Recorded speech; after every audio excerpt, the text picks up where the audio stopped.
nahmaduhu wa nasta'inuhu wa nastaghfiruh wa na'udzu billahi min syururi anfusina wa min sayyiati a'malina. May yahdihillahu fala mudilla lahu wa may yudlil fala hadiya lahu.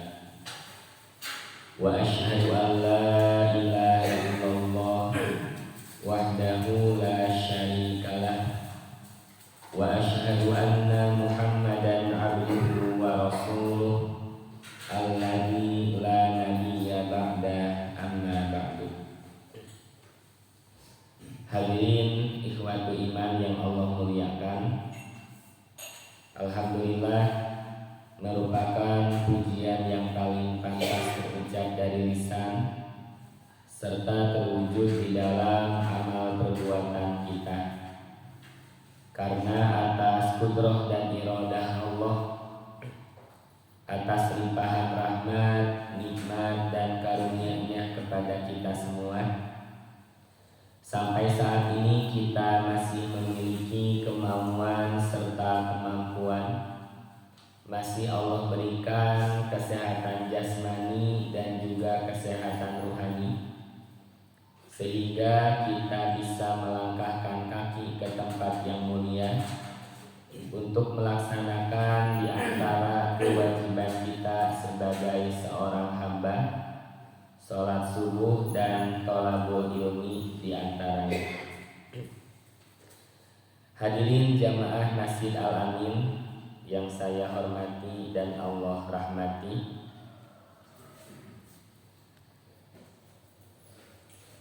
dalam hadis yang diriwayatkan oleh Imam Muslim dari sahabat Uqbah bin Amir radhiyallahu anhu, ia berkata, Rasulullah sallallahu alaihi wasallam pernah keluar menemui kami yang sedang berada di serambi masjid. Lalu beliau bersabda dengan memberikan suatu pertanyaan, ayyukum yuhibbu an yagdu kulla yaumin ila budhan au ilal aqiq fayatiya minhu bina fataini kauma waini fi ghairi ismin wala qat'i rahimin. Siapa di antara kalian yang senang berangkat pada pagi hari ke Budhan atau ke Al-Aqiq, ini nama pasar Pak, lalu kembali dengan membawa 2 unta yang besar punduknya tanpa mengerjakan dosa atau memutuskan hubungan silaturahim. Jadi siapa di antara kalian yang suka, yang menyukai, yang senang pergi pada pagi hari ke Budhan atau ke Aqiq, lalu kembali dengan membawa 2 ekor unta yang besar punduknya tanpa melakukan dosa, tanpa memutuskan silaturahim. Artinya unta ini halal, bukan hasil penipuan, bukan hasil pencurian.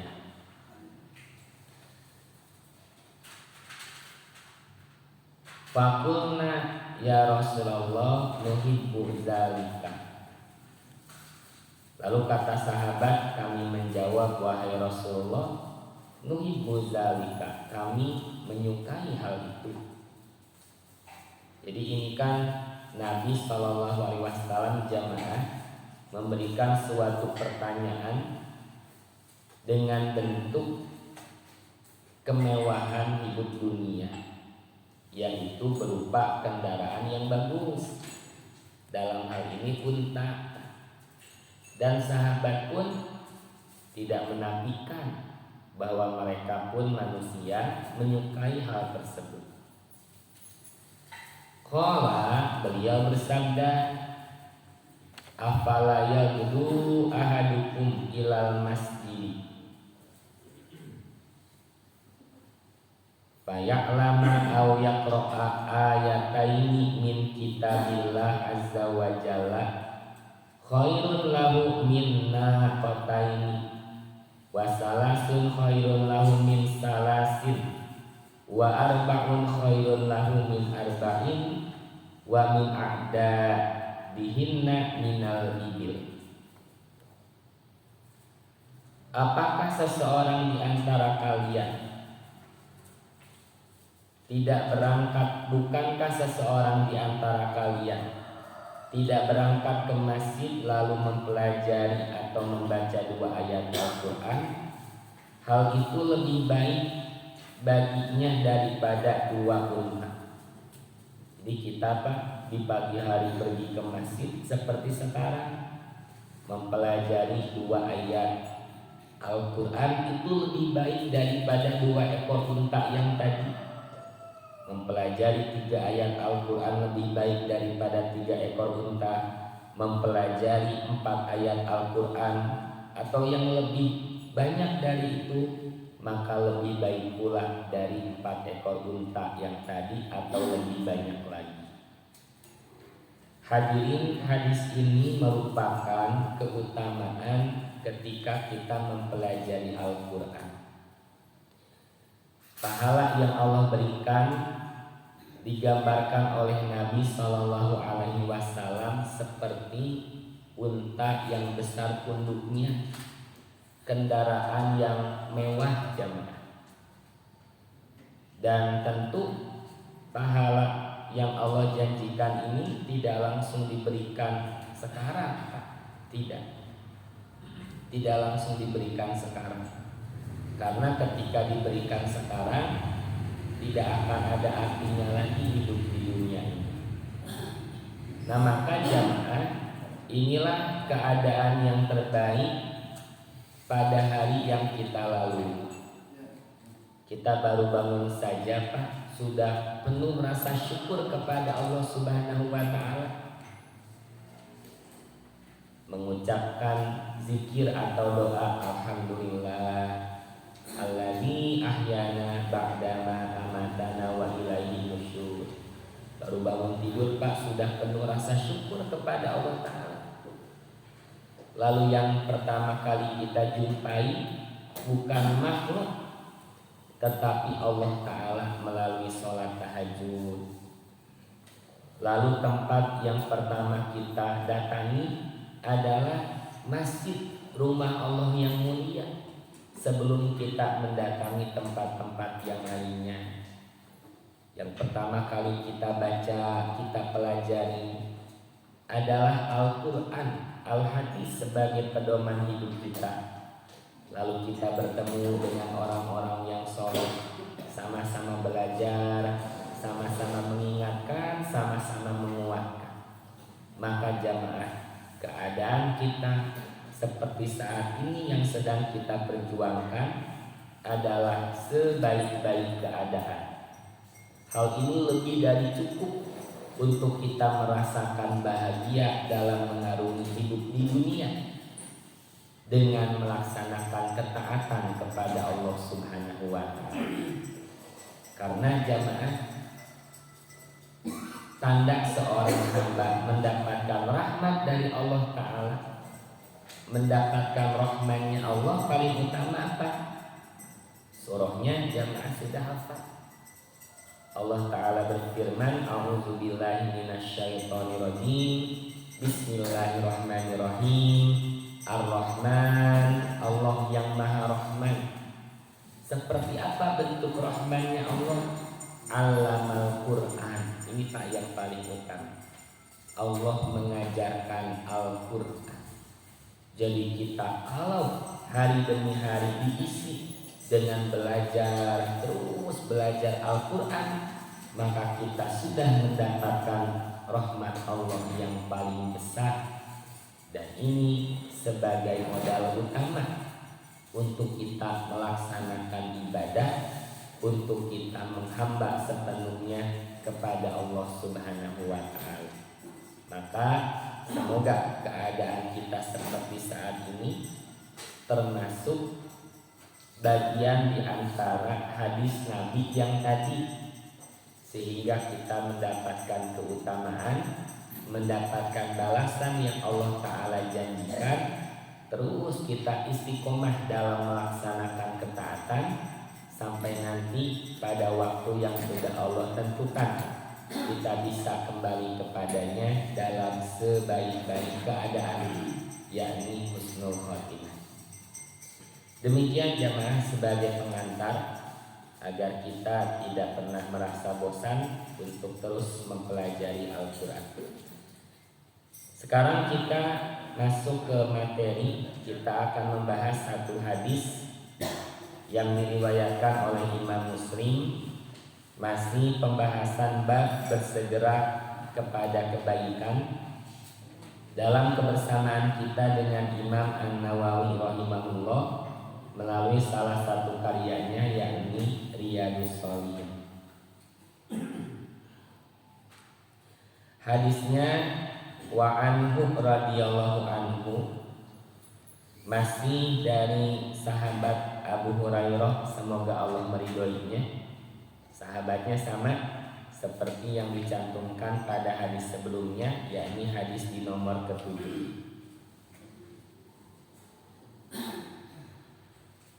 Bahwa Rasulullah Sallallahu Alaihi Wasallam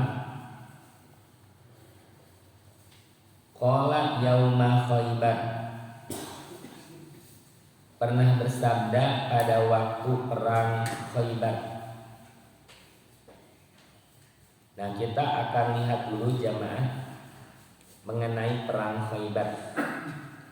Di bawahnya saya tuliskan perang Khaybar adalah salah satu peristiwa penting dalam sejarah Islam yang terjadi pada bulan Muharram tahun ke-7 Hijriah, sekitar tahun 628 Masehi. Pertempuran ini menjadi tonggak penting dalam upaya Rasulullah Sallallahu Alaihi Wasallam untuk menegakkan keamanan bagi kaum muslimin di Madinah.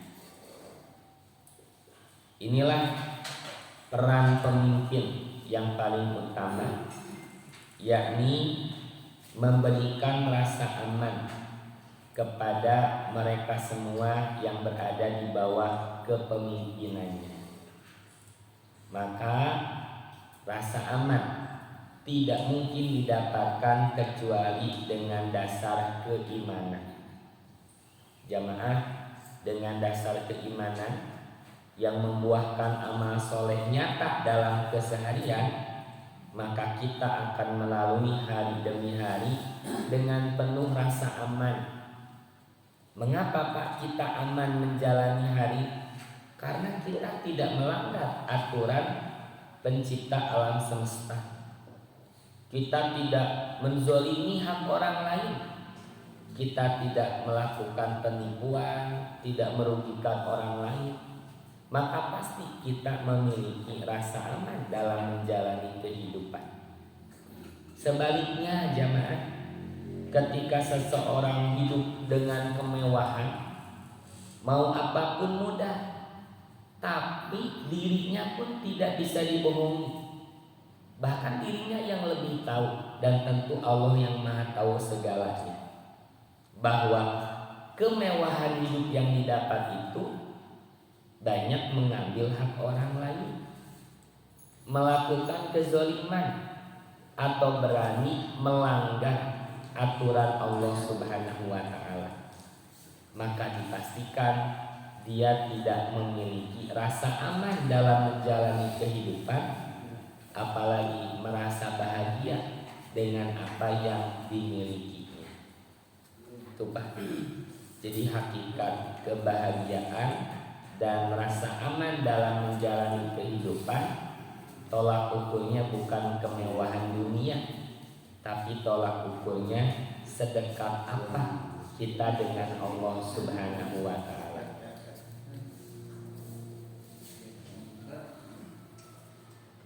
Khaybar terletak sekitar 150 km ke arah utara Madinah menuju arah Syam. Sebuah wilayah yang terkenal dengan benteng-bentengnya yang kokoh. Kaum Yahudi Khaybar tinggal di daerah ini dan memiliki pertahanan yang kuat, menjadikan wilayah tersebut sulit ditaklukkan. Wilayah Khaybar juga merupakan pusat aktivitas ekonomi karena lahan pertaniannya yang subur, sehingga menjadi target strategis dalam upaya stabilisasi wilayah musyrik. Inilah profil keadaan Khaybar. Perang Khaybar dipicu oleh pengkhianatan kaum Yahudi terhadap perjanjian dengan umat Islam, termasuk keterlibatan mereka dalam perang Ahzab serta upaya memprovokasi suku-suku Arab untuk memerangi kaum muslimin. Maka untuk mengakhiri ancaman ini, Rasulullah SAW memimpin pasukan kaum menuju Khaybar dengan tujuan untuk menundukkan kaum Yahudi dan mengamankan wilayah Madinah dari serangan musuh. Jadi dalam perang Khaybar ini jamaah umat Islamlah yang mulai melakukan serangan. Berbeda dengan perang sebelumnya, yakni perang Ahzab, di mana umat Islam melakukan pertahanan dengan banyak membangun parit jamaah untuk menghadapi serangan mereka orang-orang Yahudi yang bersekutu dengan orang-orang musyrikin Arab.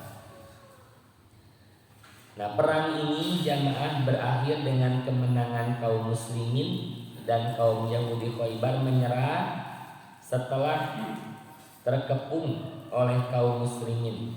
Mereka kemudian membuat perjanjian damai di mana mereka diizinkan tetap tinggal di Khaybar dengan syarat membayar jizyah dan menyerahkan sebagian hasil pertanian kepada kaum muslimin.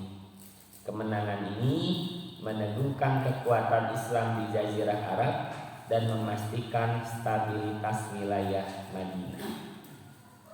Ini jamaah perkenalan mengenai perang Khaybar. Apa yang terjadi pada perang Khaybar? Tentu banyak pelajaran berharga. Namun dalam kesempatan kali ini kita akan melihat satu hadis yang diriwayatkan oleh Imam Muslim, cuplikan yang pernah terjadi pada saat perang Khaybar. Keterangannya dari sahabat Abu Hurairah radhiyallahu anhu, pada perang Khaybar Rasulullah SAW pernah bersabda, "La utiyanna hadhir rayah rajulan yuhibbullaha wa rasulahu yaftahullahu ala yadayhi." Sungguh akan saya berikan panji komando ini kepada seorang laki-laki yang mencintai Allah dan Rasulnya. Allah akan memberikan kemenangan melalui tangannya. Ini yang beliau sabdakan, suatu keterangan yang berisi hal yang membuat sahabat penasaran, yang membuat mereka menginginkan menjadi sosok yang disebutkan oleh Rasulullah SAW.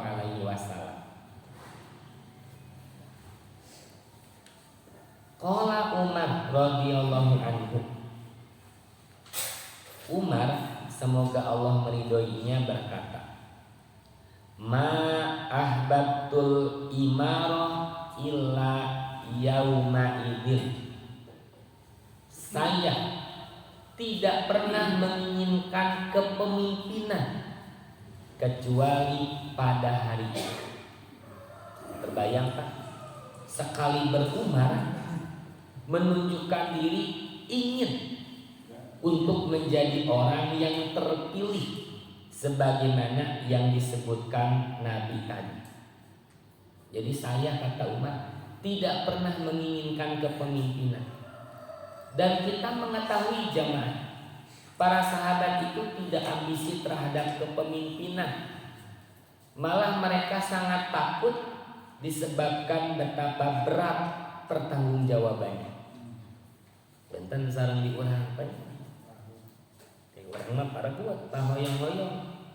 Padahal tidak punya kapasitas, tidak punya kemampuan untuk menjadi pemimpin dalam hal tersebut. Jadi di kita mah ambisi terhadap jabatan dan apa yang didapatkan. Mohon maaf walaupun banyak melakukan kezaliman. Sudah jadi rahasia umum, rahasia ongkong umum. Ya harga politik itu mahal. Jadi nggak modal badai nyalonkeun ge Pak, awis pisan eta teh. Jadi kalau diukur gaji bersihnya moal kagentosan eta modal. Jadi struktur yang sudah dibuat demikian yang membuka peluang untuk melakukan tindak kecurangan, untuk melakukan kezaliman dengan mengambil segala sesuatu yang bukan haknya. Itu keadaan sekarang Pak yang kita saksikan, yang kita ketahui. Berbeda dengan masa Nabi SAW. Sahabat itu berhak Pak ketika diberikan jabatan. Tapi dalam hal ini Umar menyatakan, saya tidak pernah tuh menginginkan kepemimpinan kecuali pada hari itu. Masalahnya jamaah bukan kepemimpinan yang Umar inginkan.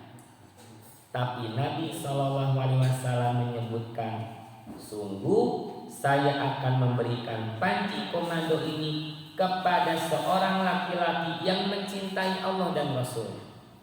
Jadi yang Umar inginkan terpilih sebagai orang yang benar-benar mencintai Allah dan Rasulnya. Ini Pak yang digaris bawah. Bukan masalah jadi pemimpinnya, jadi komandonya. Umar menginginkan menjadi bagian orang yang terpilih sebagai sosok yang mencintai Allah dan Rasulnya. Itu Pak. Jadi itu yang digaris bawah. Dan ini harus menjadi hal yang kita perhatikan dalam ruang lingkup yang kita berada di dalamnya Pak.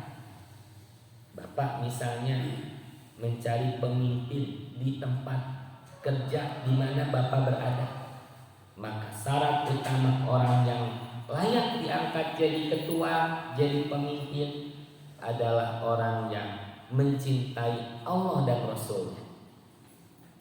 Bapak punya yayasan, punya madrasah, siapa yang layak jadi pemimpin? Pilih sosok yang mencintai Allah dan Rasulnya. Bapak punya putri, sudah dewasa, mencari calon suami, pemimpin Pak untuk putri Bapak. Maka paling utama cari calon suami yang mencintai Allah dan Rasulnya. Bila Allah dan Rasulnya yang dicintai, maka pasti perannya sebagai manusia akan benar-benar menghamba kepada Allah dan Rasul Allah Subhanahu wa Ta'ala. Karena jamaah, cinta itu perlu pembuktian. Cinta itu akan memberikan banyak pengorbanan. Dan dengan dasar cinta kepada Allah dan Rasulnya, pasti akan membuahkan amal soleh yang nyata dalam kesehariannya. Nah ini Pak, yang betapa para sahabat menginginkan terpilih menjadi orang yang disebutkan Nabi tadi. Setingkat Umar pun demikian. Tidak pernah saya menginginkan kepemimpinan kecuali pada hari itu. Menunjukkan betapa pentingnya peran komando untuk menaklukkan Khaibar. Nah, selanjutnya jamaah, fatasawartu lahu roja'a an un'alaha.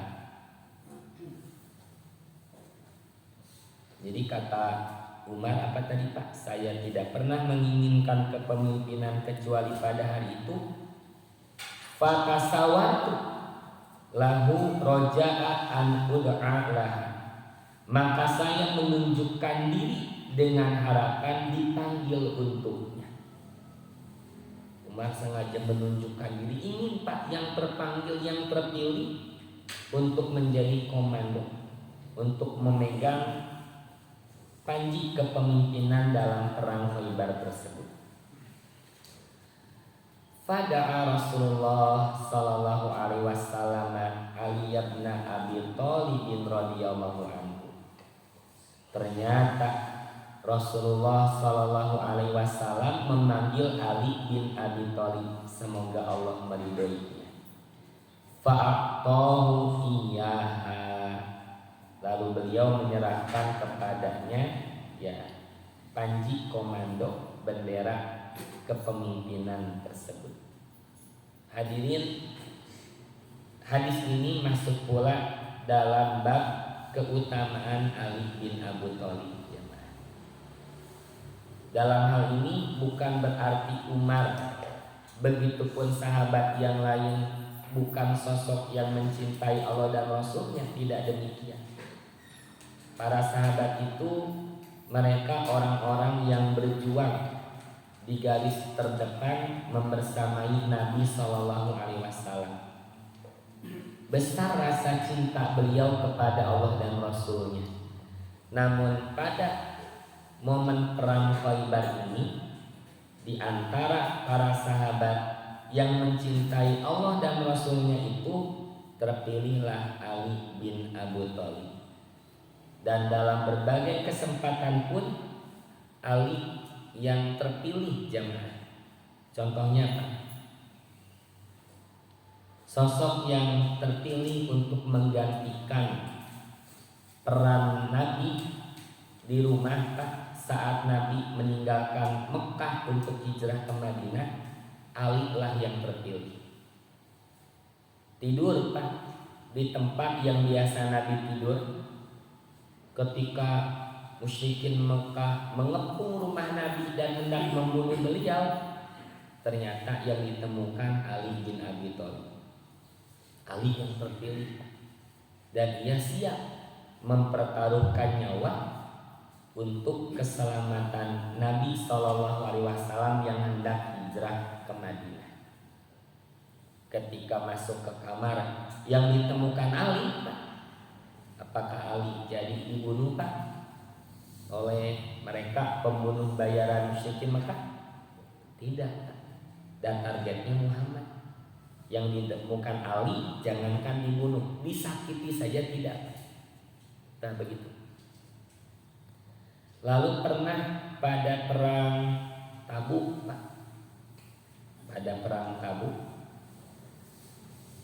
di antara para sahabat yang ikut ya ke medan perang, yang perang Tabuk ini benar-benar menunjukkan mukmin sejati dan mereka orang-orang yang munafik Pak. Perang Tabuk ini ujian beratnya adalah persiapan dan perjalanan menuju ke sana. Maka Ali bin Abi Thalib yang terpilih untuk tetap tinggal di Madinah, mengganti peran Nabi Shallallahu Alaihi Wasallam menjaga Madinah. Jadi Ali yang terpilih Pak. Walaupun beliau ingin sekali pergi ke medan perang, tapi beliau terpilih orang yang paling pantas menjaga Madinah saat itu, dikala Nabi dan para sahabat yang lainnya pergi ke perang Tabuk. Termasuk saat ini Pak, di perang Khaybar gitu Pak. Jadi hadis ini masuk pula dalam bab keutamaan Ali bin Abi Thalib. Nah, dalam riwayat yang lain Pak, yang lebih lengkap, akhirnya dipanggil Ali, ternyata Ali sedang sakit mata. Dan cenah Ali sakit mata. Nah, kan jadi peluang Pak si Aisyah diganti ku saya sahabat sana teh. Ternyata Pak, mohon maaf Nabi meludahi mata Ali, didoakan, saat itu pun sembuh seketika. Bismillah, dengan izin Allah sembuh Pak. tadina nuju nyeri mah bengkak duka beureum pokona mah sakit mata. Dan para sahabat pun wah cenah jigana bakal digentos ibu saya gitu. Ternyata ku Nabi didoakeun dan Ali pun sembuh atas izin Allah Ta'ala. Artinya Nabi menetapkan Ali saat itu sedang sakit, beliau memohon kepada Allah Ta'ala untuk kesembuhan Ali. Jadi alternatifnya bukan memilih sahabat yang lain gitu Pak, tapi Nabi mendoakan tetap kedah Ali begitu. Waqala, beliau bersabda, imshi wala taltafit hatta yaftahallahu alaika. Berangkatlah dan jangan menoleh hingga Allah memberikan kemenangan kepadamu. Tepat.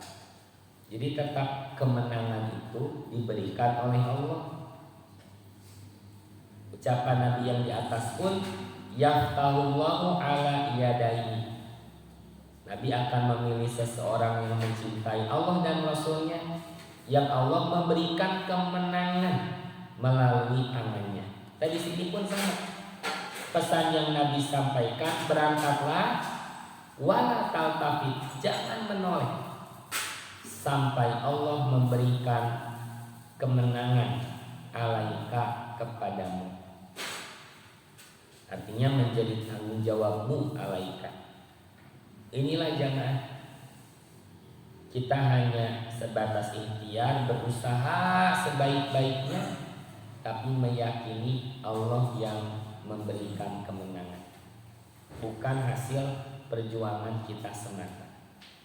Sama Pak, peran kita hanya mampu membuat perencanaan yang baik, berikhtiar tanpa melanggar aturan, tapi jangan lupa Pak, sisakan ruang ikhlas di hati kita ketika ternyata yang terjadi tidak sesuai perencanaan dan usaha kita. Tidak sesuai, sebab sudah maksimal usaha, sudah sebaik-baiknya yang dilakukan. Sisakan ruang ikhlas. Ketika ternyata yang terjadi tidak sesuai usaha kita, ketika masih ada ruang ikhlas, kita bisa menerimanya dan mengedepankan kesabaran ketika kekecewaan yang kita dapatkan. Sama peran sahabat pun dalam hal ini demikian. Allah yang memberikan kemenangan. Berangkatlah, jangan menoleh. Maksud jangan menoleh, berangkat jangan pernah ada keraguan. Sok berjuang semaksimal mungkin tanpa dibarengi dengan keraguan. Inilah Islam. Sebagaimana di awal Al-Baqarah pun apa Pak? La roibah. Kita berislam jangan ada keraguan. Yakini kebenarannya ini dari Allah Subhanahu wa Ta'ala. Semuanya berisi kebenaran, jangan ada keraguan. Pesan Nabi, berangkatlah, jangan menoleh sampai Allah memberikan kemenangan kepadamu. Fasara aliyun syai'an summa waqafa walam yaltafit. Maka Ali berjalan beberapa langkah, kemudian berhenti Pak. Waqaf. Nah, kita kalau baca Quran ayat waqaf kan banyak. Berhenti, summa waqafa. Kemudian Ali berhenti. Walam yaltafit. Tanpa menoleh. Coba. Jadi begitu taat sahabat ini kepada Nabi. Berhenti tanpa menoleh. Fasaraqa, lalu dia berteriak, ya Rasulullah, ala madza uqatilun nas? Atas dasar apa saya memerangi manusia? Jadi atas dasar apa saya memerangi mereka? Qala, beliau bersabda, qatilhum hatta yashhadu an la ilaha illallah. Perangilah mereka hingga mereka bersaksi bahwa tidak ada Tuhan yang berhak disembah kecuali Allah. Wa anna Muhammadar Rasulullah, bahwa Muhammad adalah utusan Allah. Fa idza fa'alu, apabila mereka telah melakukan hal demikian, sudah bersaksi mengucapkan 2 kalimat syahadat, faqad mana'u minka dima'ahum wa amwalahum illa bihaqqiha, maka berarti mereka telah melindungi darah dan harta mereka darimu kecuali dengan haknya. Wa hisabuhum 'alallah, sedangkan hisab atau perhitungan amalnya diserahkan kepada Allah. Inilah jamaah tujuan berperang, bukan untuk mendapatkan ghanimah atau harta yang mereka tinggalkan, bukan pula untuk menguasai suatu wilayah, tetapi untuk menegakkan kalimat Allah. Dan sahabat yang terpilih di sini terpilih untuk apa, Pak? Untuk berjuang, Pak. Terpilih untuk berjuang, bukan terpilih untuk dapat hadiah, gitu, Pak. Bukan terpilih untuk dapat undian uang tunai 10 miliar misalnya, bukan. Jadi sosok hamba yang mencintai Allah dan Rasulnya itu pasti terpilih untuk berjuang, Pak, menegakkan agama Allah. Kita buat perbandingan kayak ketika misalnya di antara jamaah, di antara kita hijrah, Pak, meninggalkan tempat kerja yang tidak diridhoi Allah, hijrah meninggalkan itu semua semata-mata menggapai keridhaan Allah, tapi ternyata geningan begini-begini saja keadaan dunia saya, malah kambing ripuh gitu, Pak. Justru hijrahnya kita sebagai bukti Allah yang paling kita cintai dibandingkan apapun, maka terpilihnya hamba yang benar-benar mencintai Allah dan Rasulnya terpilih untuk berjuang, jemaah. Seperti ini Ali. Jadi terpilihnya untuk apa? Untuk berjuang. Dan kita semua ini para pejuang, jemaah. Pejuang untuk terus mempelajari Al-Quran dan As-Sunnah, lalu menyebarkannya kepada siapapun melalui akhlak mulia kita dalam kehidupan sehari-hari. Jadi, Pak, kalau tujuan hijrah mohon maaf untuk memperbaiki keadaan hidup dunia, apa dulu juga terbukti, Pak. Siapa yang hijrah karena Allah dan Rasulnya, kata Nabi, maka akan menemukan Allah dan Rasulnya. Tapi siapa yang hijrahnya karena dunia atau karena wanita yang ingin dinikahinya, maka dia hijrah sesuai dengan niatnya. Nah hadirin, tidak ada artinya dunia ketika berani melanggar aturan Allah Subhanahu wa ta'ala. Tetapi ketika keadaan kita benar-benar menaati Allah dan Rasulnya, itulah kekayaan yang sebenar-benarnya. Kaya hati kita dengan kedekatan dengan Allah Subhanahu wa ta'ala. Nah hadirin, pertanyaan Ali di sini untuk meneguhkan tujuan berjihad, untuk semakin meyakinkan langkah kaki dalam berjuang. Beliau berhenti tanpa menoleh, menunjukkan betapa taat terhadap apa yang diperintahkan oleh Rasulullah SAW. Ternyata tujuan berjihad, tujuan berjuang ada batasannya, jamaah. Hatta yashhadu, sampai mereka bersaksi bahwa tidak ada ilah kecuali Allah, wa anna Muhammadan Rasulullah. Dalam hadis lain, jamaah, dan dalam peperangan lain, pernah ada sahabat, Pak, berperang, Pak, segitu sudah terluka kena serangan musuh, tetap semangat, Pak, kejar lawan itu sampai buntu, tidak bisa lari kemana-mana, Pak. Akhirnya si orang kafir itu mengucapkan 2 kalimat syahadat, asyhadu alla ilaha illallah wa anna Muhammadar Rasulullah. Bingung, Pak, sahabat itu, balas jangan serangan dia. Akhirnya dibalas, sudah mengucapkan 2 kalimat syahadat. Tapi menurut anggapan ayo maka paksa cenah, beda buntu tidak bisa lari kemana-mana. Kalau mau juga tadi cenah mengucapkan 2 kalimat syahadat gitu Pak. Akhirnya diseranglah orang itu sampai matinya. Ternyata kejadian tersebut memunculkan keraguan. Salah ternyata tadi teh saya gitu Pak. Dan ada sahabat lain yang melihat, sampailah kejadian tersebut kepada Nabi SAW. Lalu Nabi bertanya mengenai apa yang terjadi. Sahabat itu pun membenarkan dengan alasan, wahai Rasulullah, dia mengucapkan 2 kalimat syahadat karena takut terhadap seranganku. Tos buntu Pak, tak bisa lompat kemana-mana. Lalu jawab Nabi SAW, kalau begitu mengapa engkau tidak belah saja dadanya? Lihat isi hatinya, benar tidak mengucapkan 2 kalimat syahadat itu murni dari dalam hati atau terpaksa? Ternyata Pak, sahabat yang tadi menyesal sekali sudah membunuh orang itu. Karena apa? Yang kita tahu hanya johirnya saja Pak. Isi hati seseorang sudah di luar sepengetahuan kita. Seperti hadis ini, ya, qatilhum kata Nabi, perangilah mereka hingga mengucapkan kalimat la ilaha illallah wa anna muhammadar rasulullah. Kalau sudah mengucapkan 2 kalimat syahadat, maka terlindungilah darahnya, hartanya. Wa hisabuhum Allah, nanti penghisabannya diserahkan kepada Allah.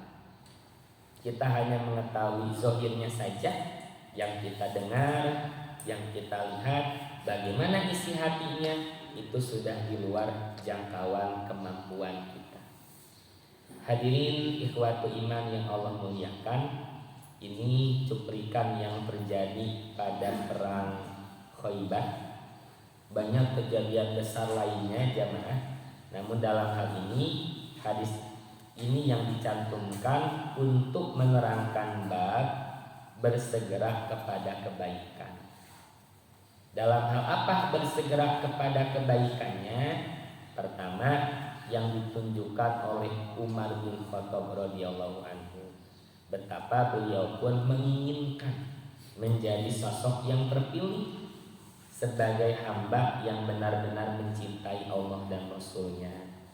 Lalu yang ternyata yang dipilih adalah Ali bin Abi Thalib, maka para sahabat pun menerima ketetapan sosok yang sangat dicintainya, yaitu Rasulullah SAW, dan mereka taat di bawah komando Ali bin Abi Thalib radhiyallahu anhu. Tidak ada rasa iri dengki, tidak ada rasa benci Pak, sekalipun dipimpin oleh sosok yang lebih muda daripada mereka atau yang kurang pengalamannya dibandingkan mereka. Menerima ketetapan dari sosok yang benar-benar dicintainya, yakni Rasulullah SAW.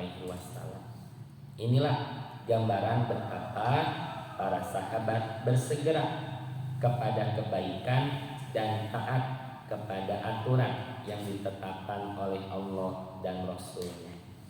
Demikian jamaah yang bisa disampaikan satu hadis riwayat Imam Muslim. Semoga menjadi nutrisi untuk keimanan kita, membuatkan semangat untuk senantiasa taat, mengisi hari-hari yang tersisa dengan melaksanakan ibadah kepada Allah Subhanahu wa Ta'ala dengan dasar cinta kepada Allah dan Rasul. Sekapa manawi anu bade nambihan atau nabi kirang jelas.